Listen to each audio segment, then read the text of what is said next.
한 젊은 여인이 끓어오르는 분노를 안고 경찰서 안으로 들어섰다. 그녀는 신고를 하러 온 것이 아니었다. 그녀는 정의를 요구하러 왔다. 아버지가 경찰에게 갈치당했고 바로 오늘 복수가 시작되었다. 이것이 바로 임지수가 횡포를 부리는 권력에 맞서 싸운 용기 있는 이야기이다. 그날 오후 하늘은 거의 구름 한 점 없이 맑았다. 자결하는 태양이 사정없이 내리쬐었고 마르고 먼지투성이인 경찰서 마당 바닥 타일에서 빛을 반사했다. 이 고통스러운 더위 속에서 한 젊은 여성이 홀로 걸어 들어왔다. 몸에 딱 붙는 흰색 민소매 상의가 그녀의 날씬하고 탄탄한 몸을 감쌌다. 허리에 밀착된 짧은 파란색 청바지는 그녀가 내딛는 단호한 발걸음을 방해하지 않았다. 23세의 임지수는 법적 구조에서 아무것도 아니었지만 오늘 그녀는 마치 그 장소가 자신의 소유인 것처럼 걸었다. 권력 때문이 아니라 신념 때문이었다. 너무 오랫동안 침묵하는 것으로 충분하다는 신념. 그녀 주변에서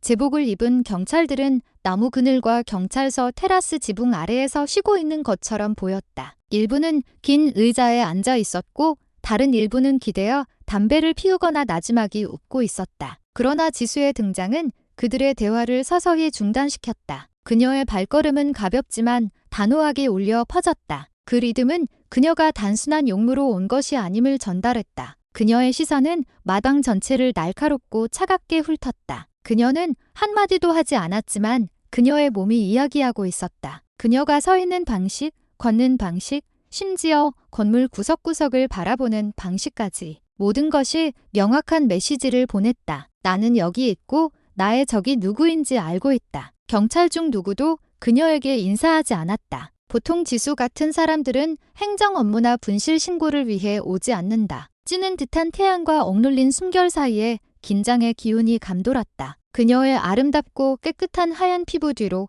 굳게 담은 턱과 목에 핏줄이 두드러졌다. 그녀는 마치 현장을 측정하듯 경찰서 마당을 천천히 돌아다녔다. 마치 아침부터 가슴속에서 끓어오르던 무언가를 억누르는 것처럼 보였다. 하지만 그녀는 아직 말하지 않았다. 아직 폭발하지 않았다. 아직 터뜨리지 않았다. 그녀는 침묵 속에서 걸었다. 그러나 그녀의 발걸음 하나하나가 소리 없는 위협이었다. 몇몇 경찰들은 서로 속삭이며 이 여자가 누구인지 왜 왔는지 궁금해하기 시작했다. 하지만 지수는 여전히 돌아보지 않았다. 그녀는 마당 한쪽에 서서 그림자를 찾지 않고 직사광선 아래 멈춰 섰다. 기다리고 묻지 않고 감정을 드러내지 않았다. 그녀는 마치 움직일 때를 기다리는 분노의 동상처럼 꼿꼿이 서 있었다. 그날 경찰서 마당은 더 이상 제복 뒤에 숨어 앉아있던 그들에게 안전하게 느껴지지 않았다. 그들이 잊은 한 가지가 있었기 때문이다. 가끔 침묵하는 여자가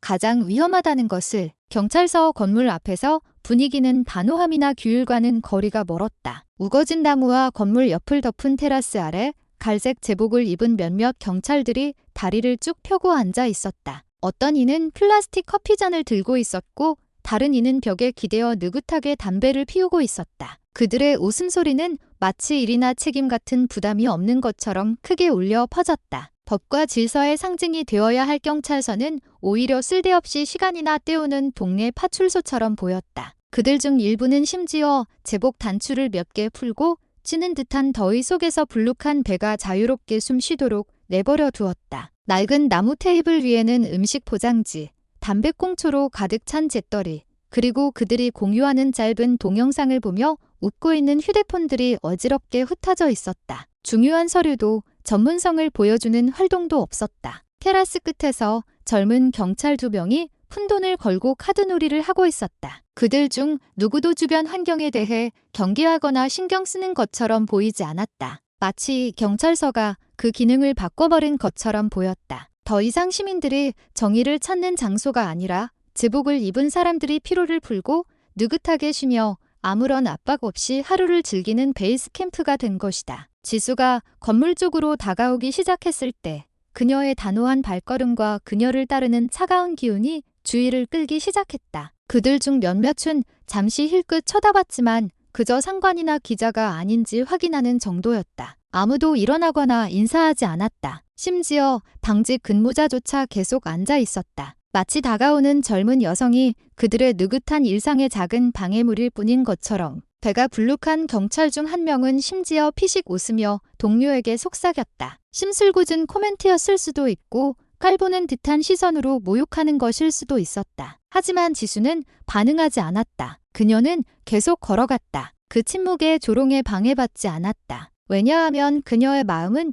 이미 단 하나의 이름과 하나의 목표에 집중되어 있었기 때문이다. 너무 편안한 나태함에 빠져있던 경찰들의 허술함 속에서 지수의 존재는 마치 고기 속의 가시처럼 느껴졌다. 그들 중 일부는 이것이 단순한 방문이 아님을 깨닫기 시작했다. 분실 서류나 작은 사고 신고를 하러 온 시민이 아니었다. 하지만 여전히 아무도 움직이지 않았다. 아무도 묻지 않았다. 그들은 그들의 편안한 오후를 깨뜨릴 수 있는 무언가에 간섭하기를 게을리하며 기다리는 것을 선택했다. 그것이 바로 국민의 수호자로 굳건히 서 있어야 할 기관의 모습이었다. 무디고 무관심하며 방관으로 가득 차 있었다. 그리고 그들이 깨닫지 못하는 사이에 지금 그들 앞에 서 있는 젊은 여성은 맨주먹과 제복으로 살 수 없는 용기만으로 이 모든 것을 뒤흔들려 하고 있었다. 지수가 경찰서의 주 사무실로 들어섰을 때 그녀의 발소리가 울려 퍼졌다. 나무 문은 활짝 열려 있었고 한낮의 빛이 담배 연기와 쓸데없는 잡담으로 가득 찬 방 안으로 쏟아져 들어왔다. 갈색 제복을 입은 경찰 몇 명이 느긋하게 앉아 있었다. 일부는 플라스틱 의자에 기대어 있었고 다른 일부는 어질러진 책상 위에 다리를 꼬고 있었다. 지수가 들어섰을 때 그들 중 누구도 하던 일을 멈추지 않았다. 그저 게으른 표정으로 힐끗 쳐다보고는 다시 대화로 돌아갔다. 하지만 지수는 한가하게 이야기하러 온 것이 아니었다. 그녀의 얼굴은 긴장되어 있었고 숨은 거칠었고 그녀의 시선은 마치 군중 속에 숨어있는 목표물을 아는 사냥꾼처럼 방 전체를 곧바로 꿰뚫었다. 그리고 자신을 소개할 시간도 누군가 물어볼 시간을 줄 틈도 없이 지수는 목소리를 높였다. 김 반장 나와. 당장 나오라고 해. 그녀의 목소리는 총성처럼 터져 나와 벽에 부딪히며 반향을 일으켰고 모든 웃음과 웅성거림을 멈추게 했다. 방금 전까지 편안함과 농담 소리로 가득했던 방은 순식간에 고요해졌다. 젊은 경찰 한 명이 손에서 펜을 떨어뜨렸다. 다른 이는 놀라움을 감추려 나지막이 기침을 했다. 이제 모든 시선이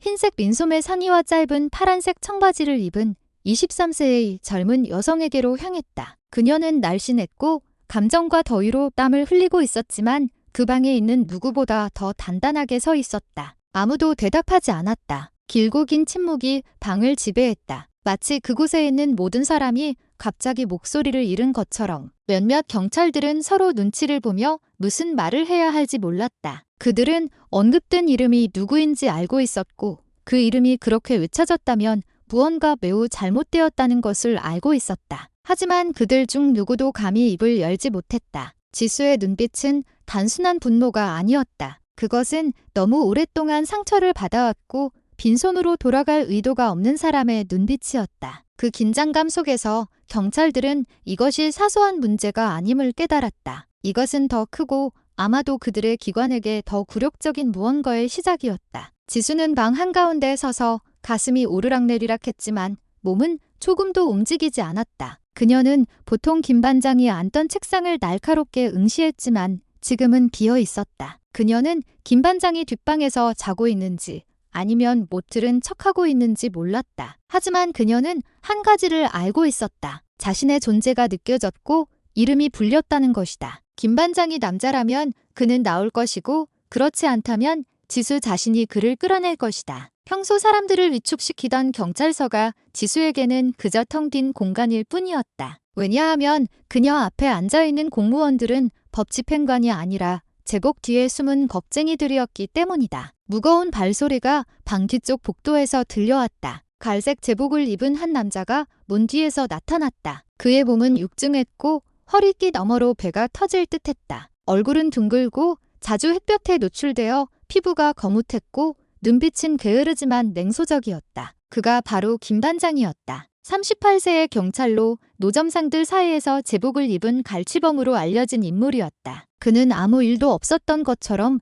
느긋하게 걸어왔다. 눈꼬리로 지수를 보며 비웃듯 웃었다. 마치 그녀의 방문이 작은 방해일 뿐인 것처럼. 하지만 김 반장이 입을 열기도 전에 지수는 한 걸음 앞으로 나섰고 주저없이 손을 들어 그의 얼굴을 곧바로 가리켰다. 너, 그녀는 크게 분노로 가득 찬 목소리로 외쳤다. 내가 놀러 온 줄 알아? 우리 아버지는 길거리에서 떡볶이 파는 분이야. 범죄자도 도둑도 방해꾼도 아니라고. 근데 매주 네가 내 부하들 보내서 돈 뜯어갔지. 안 주면 손수레를 발로 차서 뒤엎고. 그리고 어제는 네가 직접 아버지를 때렸지. 그녀의 목소리는 떨렸다. 두려움 때문이 아니라 폭력으로 터져나오기 직전의 격렬한 분노를 참기 때문이었다. 다른 경찰들은 그저 침묵하며 지켜보고 있었다. 아무도 끼어들 용기가 없었다. 왜냐하면 처음으로 평범한 시민이 경찰서 한가운데 서서 모두 앞에서 썩은 공무원의 코를 가리켰기 때문이다. 김 반장의 얼굴은 잠시 놀랐지만 그는 억지스러운 작은 웃음으로 그것을 숨기려 했다. 어이, 아가씨, 누군데? 별일도 없는데. 증거 있어?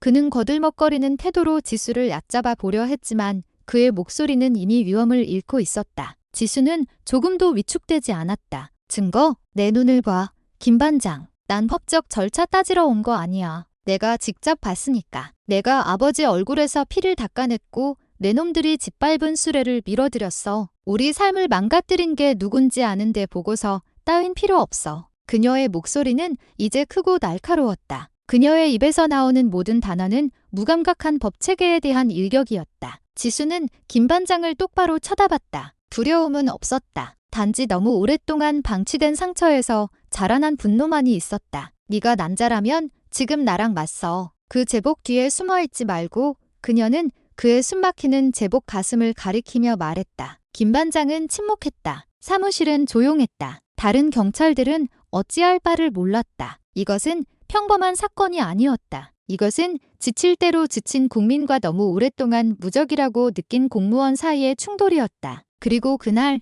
불의가 둥지를 튼 사무실 한가운데서 떡볶이 장수의 딸인 지수는 두려움 없이 서서 법이 주어야 할 책임을 스스로 쟁취하려 했다. 김 반장은 그저 웃었다. 수년 동안 자신에게 도전하는 사람을 깔보기 위해 훈련된 듯한 낮고 냉소적인 비웃음이었다. 그는 불룩한 데 앞에서 팔짱을 꼈다. 머리를 살짝 기울이고 그의 얼굴은 오만한 미소를 띄었다. 증거가 뭔데? 그의 목소리는 무겁고 게을렀다. 말만 하는 건 누구나 할 수 있어. 그 말은 나지막이 던져졌지만 자존심을 무딘 칼로 천천히 긁는 것처럼 고통스러웠다. 지수에게 사무실 분위기는 다시 긴장되었다. 하지만 이번에는 자신이 건드릴 수 없는 존재라고 믿는 김 반장의 오만함으로 뒤덮여 있었다. 그는 자신이 입고 있는 제복이 방패임을 알았고 증거 없이는 어떤 여자도 법적으로 자신을 건드릴 수 없다고 확신했다. 지수는 이를 악물었다. 그녀의 손가락 끝이 떨리기 시작했다. 두려움 때문이 아니라 끓는 점에 도달한 분노를 억누르고 있었기 때문이다. 그렇다. 그녀는 증거를 가져오지 않았다. 녹음도 없었고 감히 말할 증인도 없었다. 단지 아버지 얼굴의 상처와 매일 밤 참았던 눈물만이 있었다. 하지만 그것으로 충분하지 않다는 말인가? 정의는 문서와 인장으로 포장되어야만 세워질 수 있다는 말인가? 그녀의 눈은 김 반장을 응시했다. 이번에는 이전보다 더 날카롭고 더 뜨거웠다. 그녀는 위축되지 않았다. 오히려 더욱 불타올랐다. 김 반장의 비웃음은 그녀 자신에 대한 모욕일 뿐만 아니라 이 사무실에서 살아있어야 할 정의감을 제복을 입은 이가 짓밟고 있는 것에 대한 모욕이었기 때문이다. 다른 경찰들은 여전히 침묵하며 공공연하게 일어나는 이 모욕의 증인이 되었다. 아무도 말리지 않았다. 아무도 입을 열지 않았다. 일부는 고개를 숙였고 다른 일부는 책상 뒤에서 힐끗 쳐다보며 바쁜 척했다. 그들은 지수가 거짓말을 하고 있지 않다는 것을 알았다. 하지만 그들은 또한 이 경찰서에서 김 반장이 단순한 동료가 아니라는 것을 알았다. 그는 두려움의 상징, 방관의 상징, 통제 없이 자라난 권력의 상징이었다. 그리고 이제 그 상징이 오만한 웃음을 지으며 아버지의 정의를 원하는 젊은 여성을 모욕하고 있었다. 하지만 그들은 모두 한 가지를 잊었다. 굴욕을 당한 인간은 맞은 사람보다 더 위험할 수 있다는 것을. 지수는 턱을 살짝 들었고 턱이 굳었음에도 불구하고 그녀의 시선은 여전히 집중되어 있었다. 그녀는 김 반장의 조롱의 말로 대답하지 않았다. 그녀는 마치 그녀 앞에 있는 부패한 공무원의 속마음을 벌거벗기려는 듯 날카롭게 꿰뚫어 보았다. 김 반장은 다시 웃으려 했지만 그의 목소리는 억지스러워 들리기 시작했다. 왜냐하면 모든 사람 앞에서 지수는 물러서지 않고 흔들리지 않고 오히려 더 굳건히 서 있었기 때문이다. 그녀는 오늘 김 반장을 법정에 세울 수는 없을지 몰라도 훨씬 더 중요한 한 가지를 알고 있었다. 그녀는 지금 모든 겁쟁이 동료들 앞에서 겁쟁이를 창피하게 만들고 있었다. 지수는 잠시 침묵했다. 그녀의 눈은 여전히 김 반장을 응시했고 얼굴은 굳어 있었다. 그러나 그녀의 가슴 속에는 더 이상 막을 수 없는 경로가 있었다. 냉소적인 웃음, 증거에 대한 조롱, 그리고 이 부패한 공무원에 건드릴 수 없다는 태도가 폭발을 일으키는 마지막 불씨가 되었다. 단호한 발걸음으로 예고 없이 한마디 말도 없이 지수는 앞으로 나아가 김 반장에게 다가갔다. 그녀의 얼굴은 무표정했지만 그녀의 몸은 터지기 직전의 용수철처럼 긴장되어 있었다. 그리고 순식간에 그녀의 손이 높이 올라갔고 김 반장의 뺨을 정확하게 강타했다. 작다 하는 거친 찰싹 소리가 방 전체에 울려 퍼졌고 시간을 잠시 멈추게 했고 감히 내쉬던 모든 숨을 멈추게 했다. 방금 전까지 더운 공기, 지친 웃음, 그리고 조롱으로 가득 찼던 방은 갑자기 고요해졌다. 그 사건을 목격한 경찰들은 각자의 의자에 말없이 앉아 있을 수밖에 없었다. 그들의 눈은 자신들의 사무실에서 일어날 것이라고 상상조차 하지 못했던 것을 목격하며 휘둥그레졌다. 시민, 젊은 여성이 모든 사람 앞에서 사무실 한가운데서 제복을 입은 공무원을 때린 것이다. 이것은 단순한 용기 있는 행동이 아니었다. 이것은 상황의 역전이었다. 이것은 그들이 오랫동안 키워온 두려움의 시스템에 대한 공공연한 반항이었다. 그리고 몇 초 동안 김 반장조차 움직이지 않았다. 그는 방금 맞은 뺨의 날카로운 뜨거움을 느끼며 굳어 있었다. 그 뺨 때리기는 평범한 뺨 때리기가 아니었다. 그것은 지수가 아버지가 상처 입은 얼굴로 돌아오는 것을 보며 보낸 수십 밤의 축적이었다. 그것은 매주 공무원들에게 굴욕을 당했던 노점상의 딸의 복수심에서 튀어났다. 그것은 김 반장 한 사람만을 위한 뺨 때리기가 아니었다. 그것은 그 방의 책상과 갈색 제복에 의해 조용히 지켜져 온 모든 불의를 향한 것이었다. 그리고 목격한 모든 이들은 알았다. 아무도 못 본 척할 수 없었다. 아무도 몰랐다고 말할 수 없었다.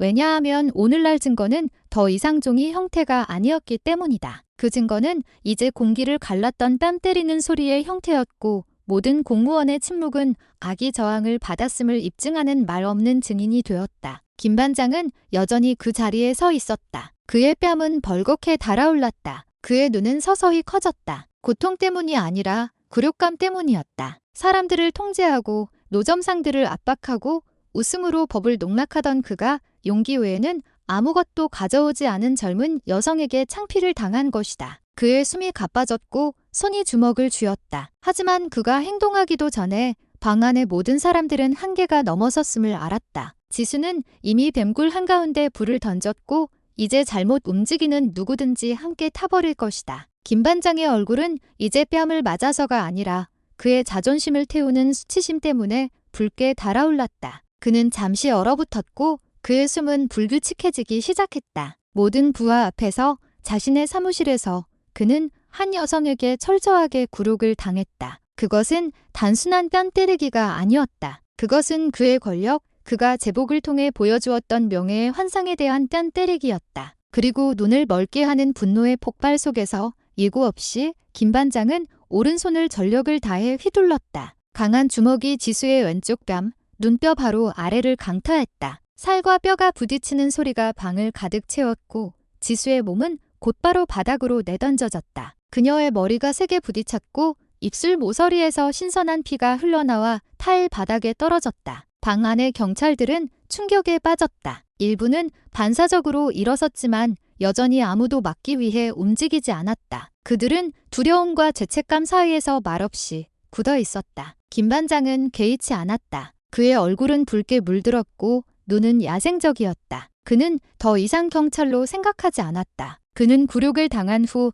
증오의 본능으로 복수하는 짐승으로 변해 있었다. 거칠고 감정적인 발걸음으로 김 반장은 몸을 숙여 지수의 머리카락을 움켜쥐고 그녀의 몸을 마치 집에서 쓰레기 포대를 끌어내듯 방 밖으로 끌어내기 시작했다. 법이 세워져야 할 경찰서 바닥은 이제 단 하나의 저항 소리도 없이 방치된 잔혹한 폭력의 장소가 되었다. 지수의 신발이 끌리고 옷은 더러워졌다. 그녀의 입술에서 나온 피가 바닥을 따라 흘러내렸다. 그녀는 나지막이 신음했다. 그녀의 몸은 약해졌지만 그녀의 눈빛은 여전히 살아 있었다. 상처받고 굴욕을 당했지만 그녀 안에는 아직 꺼지지 않은 불씨가 있었다. 그리고 그것이 김반장의 가장 큰 실수가 될 것이다. 지수가 맞았다는 이유만으로 멈출 것이라고 생각한 것. 김반장은 문을 세게 밀어 바깥 마당으로 통하는 길을 열었고 지수의 몸을 끌어당겨 한낮의 태양에 달궈진 뜨거운 마당으로 내던졌다. 그의 숨은 가빴고 그의 움직임은 잔혹했으며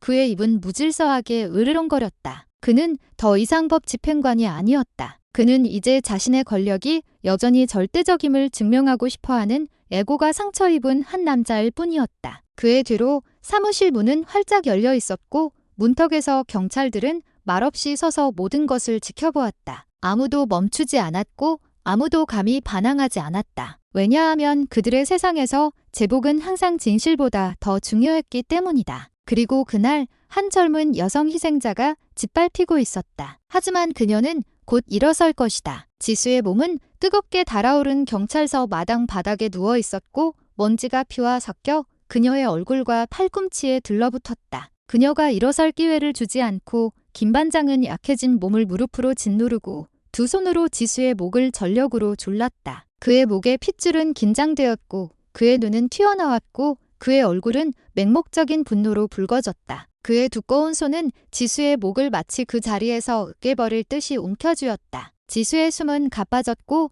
가슴은 빠르게 오르락내리락 했으며 머리는 천천히 흔들렸다. 그러나 그 모든 고통 뒤에는 그녀의 눈에 단 하나의 두려움도 없었다. 사무실 문턱에서 경찰들은 조각상처럼 서 있었다. 아무도 개입하지 않았다. 일부는 당황한 표정을 지었고 다른 일부는 못 본 척 고개를 숙였다. 마치 폭력이 일상적인 광경이 된 것처럼. 그리고 가해자가 제복을 입고 있는 한 질문할 가치가 없었다. 김반장은 개의치 않았다. 그는 계속해서 강한 압력으로 지수의 목구멍을 눌렀다. 지수의 턱은 강제로 벌어지기 시작했고 눈은 약간 눈물이 고였지만 그녀의 날카로운 시선은 조금도 흐려지지 않았다. 그녀는 더 이상 단순한 피해자가 아니었다. 그녀는 그동안 권력에 의해 짓밟힌 모든 것의 상징이었다. 비록 몸은 약해지고 숨은 얼마 남지 않았지만 지수는 포기하지 않았다. 그녀는 자비를 구걸하러 온 여자가 아니었다. 그녀의 떨리는 손이 느리지만 확실하게 움직이기 시작했다. 그녀의 손가락은 먼지투성이 땅에서 균형을 찾았고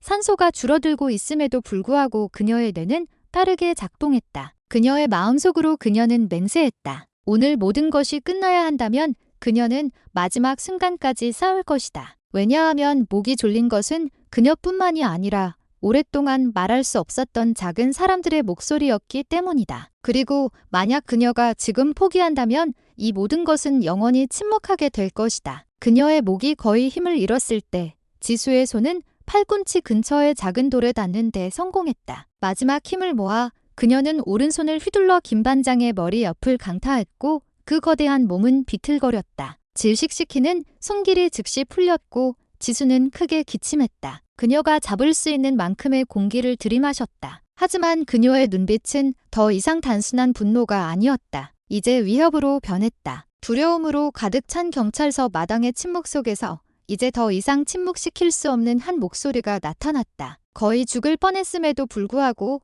저항하기 위해 일어선 한 여성의 반격이었다. 지수의 몸은 김반장이 돌에 맞은 충격에서 정신을 차리기 시작했을 때 여전히 땅에 누워 있었다. 하지만 분노와 자존심의 밑바닥에서 모은 남은 힘으로 지수가 무릎을 들어 김반장의 무릎 관절을 정확하게 강타했을 때 그는 완전히 일어설 시간이 없었다. 육중한 경찰은 억눌린 비명을 질렀고 균형을 잃었다. 그리고 그의 몸이 물러나기도 전에 지수의 주먹이 그의 입술에 강하고 빠르고 감정의 폭발로 정확하게 착지했다. 충돌 소리는 날카롭고 축축했으며 충격을 주었다. 김반장의 입술이 터졌고 피가 세차게 흘러내렸다. 그리고 사건이 시작된 이후 처음으로 그 거대한 몸은 비틀거리며 물러났고 통제력을 잃었다. 그러나 지수는 멈추지 않았다. 김반장에게 생각할 기회를 줄 시간이 없었다. 빠르고 잔혹한 한 동작으로 그녀는 몸을 반쯤 뛰어올라 김반장의 가슴을 들이받아 그를 땅에 쓰러뜨렸다. 그녀의 주먹은 그 공무원의 가슴을 강타했고 그녀의 온몸의 무게로 그의 육중한 몸을 짓눌렀다. 그리고 아직 떨리고 있지만 강철 같은 의지로 가득 찬 두 손으로 지수는 김반장의 목에 손가락을 감고 전력을 다해 그를 졸랐다. 이제 상황이 역전되었다. 이제 김반장이 헐떡거릴 차례였다. 그의 손은 땅을 긁었고 그의 얼굴은 붉어졌고 그의 눈은 공포에 질려 휘둥그레졌다. 그의 숨은 끊어졌고 그가 볼 수 있는 것은 오직 지수의 얼굴뿐이었다. 차갑고 상처로 가득 찼지만 조금도 위축되지 않은 얼굴. 사무실 문에서 지켜보던 경찰들은 그저 침묵할 수밖에 없었다. 그들이 상상조차 하지 못했던 장면이 바로 그들의 눈앞에서 펼쳐지고 있었다. 그동안 두려움을 사고 으름장을 놓고 결코 굴하지 않고 무적이라고 느끼며 가슴을 펴고 걸었던 김반장이 방금 피투성이가 될 때까지 맞았던 한 여성에게 목이 졸려 널브러져 있었다. 몇몇 경찰은 움직이고 싶었지만 그들은 누구를 옹호해야 할지 몰랐다. 지수는 민간인일지 몰라도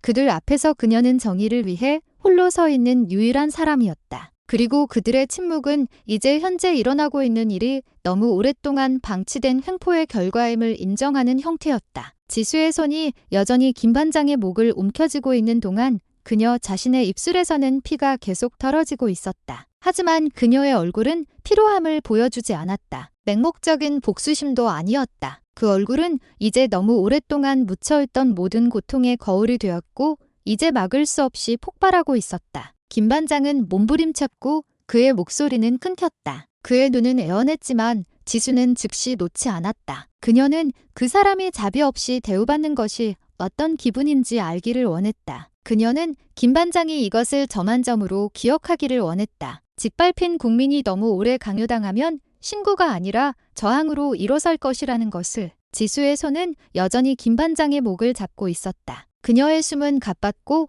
그녀의 몸은 먼지, 땀, 그리고 피로 뒤덮여 있었다. 하지만 그 부패한 공무원의 몸 위에 있는 그 위치에서 그녀는 승리가 아니라 마침내 제복 뒤에서 억지로 튀어나온 진실을 보았다. 김반장은 점점 더 공황 상태에 빠졌다. 그의 육중한 손은 약하게 발버둥 쳤고 그의 목소리는 질식했다.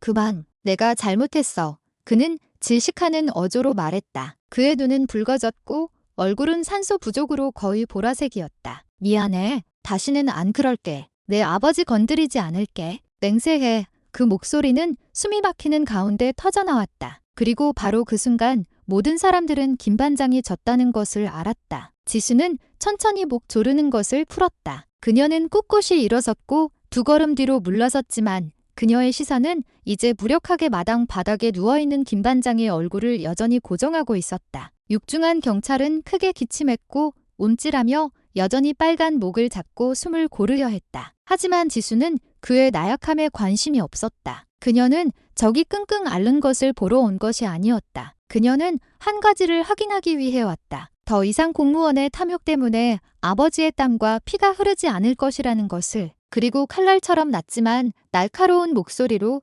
지수는 말했다. 만약 네가 다시 한번 그런다면 김반장, 나는 다시 올 거야. 하지만 경고하러 오는 게 아니야. 나는 끝장내러 올 거야. 김반장은 재빨리 고개를 끄덕였고 직접 쳐다보는 것을 두려워했다. 그가 자랑스러워했던 남은 위험은 사라졌다. 무기나 계급이 아니라 그들이 경멸했던 노점상의 딸의 용기에 의해 빼앗긴 것이다. 한편 사무실 문 뒤에서 경찰들은 여전히 조각상처럼 조용히 서 있었다. 아무도 말하지 않았고 아무도 움직이지 않았다. 그들은 그날 정의의 집이 되어야 할 장소에서 평범한 시민이 용기와 책임의 의미를 가르쳤다는 말 없는 증인이 되었다. 그리고 지수가 천천히 경찰서 마당을 떠날 때 그녀의 발걸음은 서두르지 않았지만 권위로 가득 차 있었다. 그녀의 흰색 민소매 상의는 이제 더러워졌고 무릎은 피투성이가 되었으며 머리는 싸움으로 헝클어졌을 것이다. 하지만 그녀의 얼굴은 여전히 높이 들려 있었고